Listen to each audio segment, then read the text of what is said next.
Assalamualaikum warahmatullahi wabarakatuh. Selamat malam. Saya dengan Afif Alfan dengan NIM 271 dari manajemen F akan mempresentasikan di mana yang berjudul pada PT Matahari Departemen Store. Baik, tidak singkat waktu, mari kita bahas dari awal dari PT Matahari.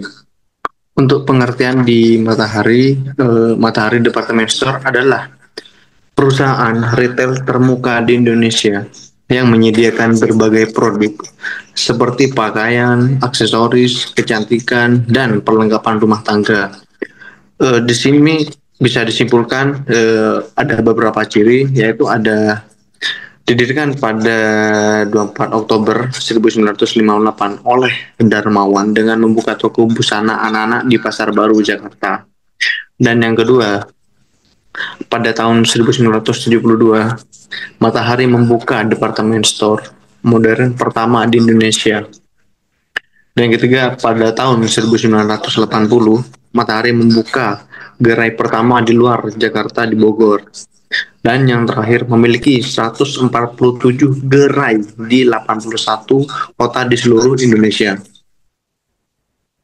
Tak hanya itu, ada beberapa lagi memiliki toko online di Matahari.com. Kantor pusatnya berada di Jalan Boulevard Palem Raya nomor 7 Lipo Village, Tangerang, Banten. Dan juga mempekerjakan sekitar 40.000 pegawai, bekerja sama dengan lebih dari 850 pemasok lokal maupun internasional. Memiliki konsep desain family tree seperti ladies world, stress world, men's world, you world, and children world. Dan juga memiliki program Matahari Card atau bisa disebut MCC yang dimana memberikan point reward yang dapat ditukar dengan voucher belanja. Di sini ada faktor-faktor yang mempengaruhi kinerja. Beberapa faktor yang mempengaruhi kinerja pegawai pada PT Matahari Department Store adalah tidak ada gaya kepemimpinan, disiplin kerja, dan motivasi kerja. Dan poin kedua, ada kinerja yang tinggi dari karyawan dapat meningkatkan kinerja perusahaan secara keseluruhan. Karyawan memiliki kinerja tinggi dapat merasa betah dan bertahan di tempat kerja. Di sini ada indikator kerja, kinerja pegawai secara objektif dan akurat dapat dievaluasi melalui tolak ukur. Tingkat kinerja pengukuran tersebut berarti memberi kesempatan bagi para pegawai untuk mengetahui tingkat kinerja mereka, memudahkan pengajian kinerja pegawai. Untuk yang pertama, di Matahari ini ada kualitas kerja atau bisa disebut quality of work, di mana kualitas kerja itu yang dicapai berdasarkan syarat-syarat kesesuaian dan kesiapannya yang tinggi pada gilirannya akan melahirkan 77 penghargaan dan kemajuan serta perkembangan organisasi melalui peningkatan pengetahuan dan keterampilan secara sistematis sesuai tuntutan ilmu pengetahuan dan teknologi yang semakin berkembang pesat. Dan untuk yang kedua, di sini ada ketetapan waktu. Bisa disebut dengan promptness, di mana ketepatan waktu itu berkaitan dengan sesuai atau tidaknya waktu penyelesaian pekerjaan dengan target waktu yang direncanakan.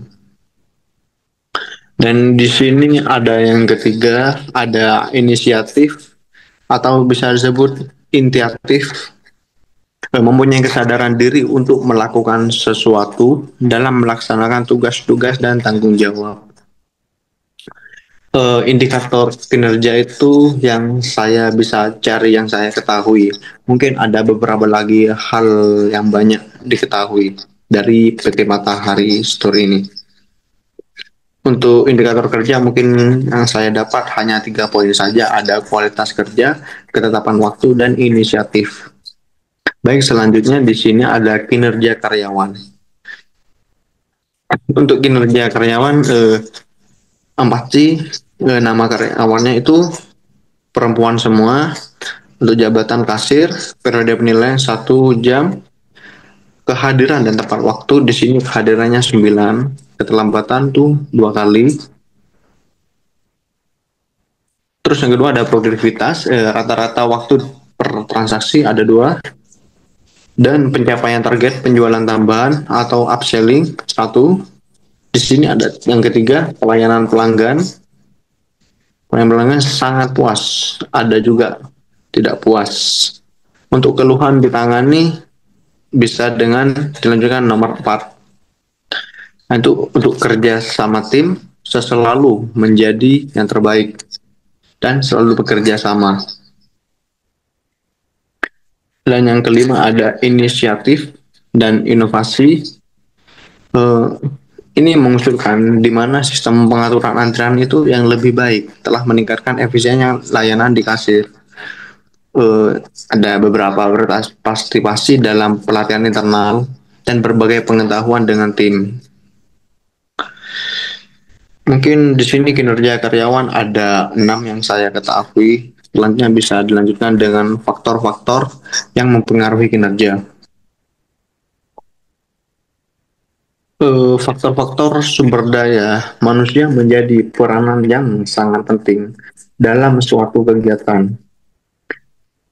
Di dalam organisasi dan sebagai penentu, keberhasilan suatu organisasi dalam mencapai tujuan yang telah direncanakan sebelumnya. Manajemen di dalam mencapai tujuannya dibutuhkan suatu sistem yang disebut manajemen sumber daya, yang merupakan itu kunci utama dalam mencapai tujuan suatu organisasi. Nah, salah satu faktornya itu yang merupakan sangat penting mendapat hasil pekerjaan yang optimal, yaitu diperlukan meningkatkan kerja terhadap pegawai di dalam suatu perusahaan atau organisasi. Dalam menghadapi persaingan di era perdagangan bebas seperti saat ini, diperlukan sumber daya manusia yang memiliki kompetensi yang terbaik dan memiliki keunggulan bersaing dalam menjalankan tugasnya. Nah, oleh sebab itu, peningkatan kualitas sumber daya manusia itu harus benar-benar dilakukan secara maksimal untuk mendapatkan tenaga kerja yang berkualitas. Umpan baliknya akan efektif bila disampaikan dalam kondisi yang pantas. Berfokus pada kinerja dibandingkan pada individu, spesifik dan didasarkan pada pengamatan yang objektif. Menggunakan bahasa netral yang tidak menghakimi serta mengidentifikasi tindakan dan rencana pengembangan. Di sini ada indikator kinerja, indikator lingkungan kinerja menurut Sadar Mayanti pada tahun 2010. Indikator-indikator lingkungan kerja yaitu sebagai yang pertama ya ada penerangan atau cahaya, di mana di tempat kerja cahaya itu penerangan sangat besar bermanfaat bagi pegawai guna mendapat keselamatan dan kelancarannya kerja. Nah, oleh sebab itu perlu diperhatikan adanya penerangan yang terang tetapi tidak menyilaukan. Nah, cahaya yang kurang jelas sehingga pekerjaan akan lambat, banyak mengalami kesalahan. Dan pada akhirnya penyebabkan itu diperhatikan menjadi kurang jelas sehingga menyebabkan kurang efisien dalam melaksanakan pekerjaan sehingga tujuan organisasi itu sulit tercapai. Yang kedua adalah siklus udara. Di tempat kerja oksigen merupakan gas yang benar-benar dibutuhkan oleh makhluk hidup untuk menjaga kelangsungan hidup, yaitu untuk proses metabolisme atau udara di sekitar dikatakan kotor apabila kadar oksigen dalam udara tersebut telah berkurang dan telah tercampur dengan gas atau bau-bauan yang berbahaya bagi kesehatan tubuh kita sendiri. Nah, di sini ada indikator kinerja bagi karyawan. Nah, pegawai secara objektif dan akurat dapat dievaluasi melalui tolak ukur tingkat kinerja. Pengukuran tersebut berarti memberi kesempatan bagi para pegawai untuk mengetahui tingkat kinerja mereka, memudahkan pengajian kinerja pegawai menurut Sadar Mayati itu ya. Mengemukakan indikator-indikator kinerja karyawan itu sebagai Berikut, mungkin saya mengetahui ada 5 poin di sini. Yang pertama ada kualitas kerja, ketetapan waktu, inisiatif, kemampuan, dan komunikasi. Mungkin cukup sekian dari kami. Saya akhiri. Terima kasih atas perhatiannya. Saya Afri Alvan dengan NIM 272 mengucapkan terima kasih.